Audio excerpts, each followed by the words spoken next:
नमस्कार। तर आजच्या व्हिडिओमध्ये आपण आपल्या घरातील कितीही खराब झालेली, काळपट झालेली तांब्या पितळेची भांडी फक्त घरातील 2 साहित्य वापरून अगदी नव्यासारखी चमकवणार आहोत।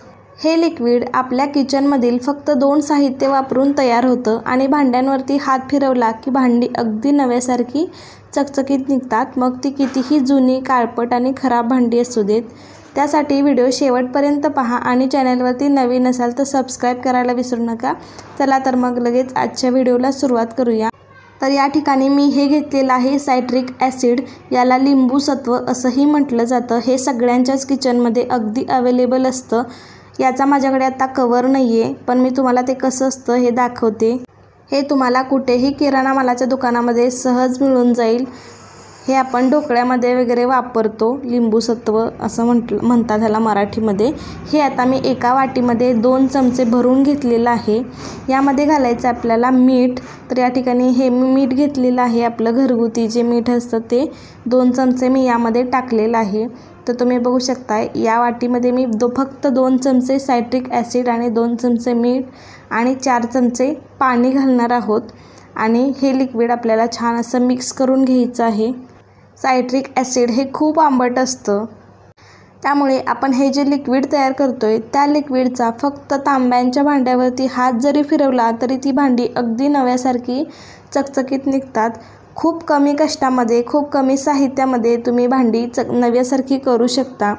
हे लिक्विड आपल्याला छान असं मिक्स करून घ्यायचं। यामध्ये सायट्रिक ॲसिड आणि मीठ पूर्णपणे विरघळलं पाहिजे। आता माझं लिक्विड तयार झालेलं आहे। हा मी तांब्याचा पेला घेतला आहे, बघा याच्यावरती किती काळसर डाग आलेले आहेत। हा मी पाण्याने पण फक्त धुवून दाखवते, बघा डाग अजिबात निघत नाही आहेत। आता हे मी लिक्विड यावरती थोडं टाकलं आहे, तुम्ही बघू शकता। टाकल्या याचा अगदी इन्स्टंट रिझल्ट मिळतो आपल्याला। फक्त आपला हात बुडवून या भांड्यांवरती फिरवून घ्यायचं आहे, तुम्ही बघू शकता व्हिडिओमध्ये। आता मी हा पेला तुम्हाला फक्त हात फिरवून साफ करून दाखवते। अगदी काळसर डाग आहेत ते निघून जातात। आजपर्यंत तुम्ही तांब्या पितळेची भांडी साफ करण्यासाठी अनेक पद्धती पाहिल्या असतील, पण ही पद्धत तुम्ही नव्यानेच पाहिली असेल। खूप इन्स्टंट रिझल्ट मिळतो आपल्याला। आपल्याकडे सारखेच सणवार येत असतात, त्यामुळे आपल्याला देवाची भांडी सारखी साफ करावी लागतात आणि साफ करण्यासाठी खूप कष्ट पण पडतात।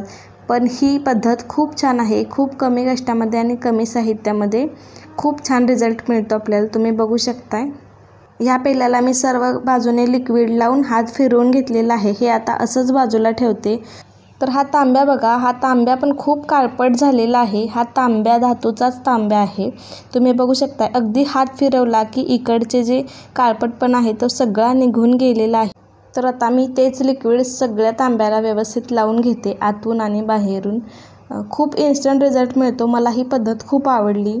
तुम्ही जर या पद्धतीने एकदा भांडी साफ कराल तर नेहमी अशाच पद्धतीने कराल याची मला खात्री आहे।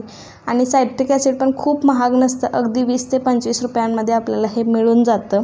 ह्या लिक्विडने तुम्ही तांब्या पितळेची भांडी साफ करू शकता, पण खास करून तांब्याची भांडी याने खूप छान निघतात। खूप इन्स्टंट रिझल्ट मिळतो। पितळेपेक्षा तांबे याने खूप मस्त निघतात, अगदी नव्यासारखी चकचकीत निघतात। तर अशाच पद्धतीने मी हे लिक्विड लावून सगळी भांडी व्यवस्थित साफ करून घेते। सर्वात पहिल्यांदा मी लिक्विड लावून ठेवलेलं आहे, त्यानंतर तुम्हाला मी पाण्याने धुवून पण दाखवते की भांडी अगदी नव्यासारखी चकचकीत निघतात ते। तर अशाच प्रकारे मी जेवढी भांडी घेतली होती त्या सगळ्या भांड्याला व्यवस्थित लिक्विड लावून घेते।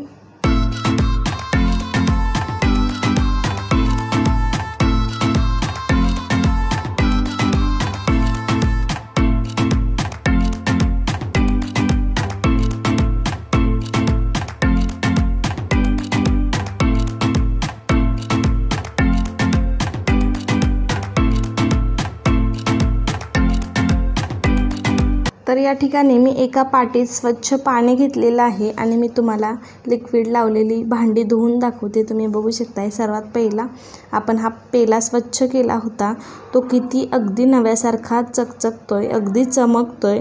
अजिबात यावरती डाग वगैरे नाही आहेत काळे, आणि आतून सुद्धा अगदी छान असा क्लीन झालेला आहे।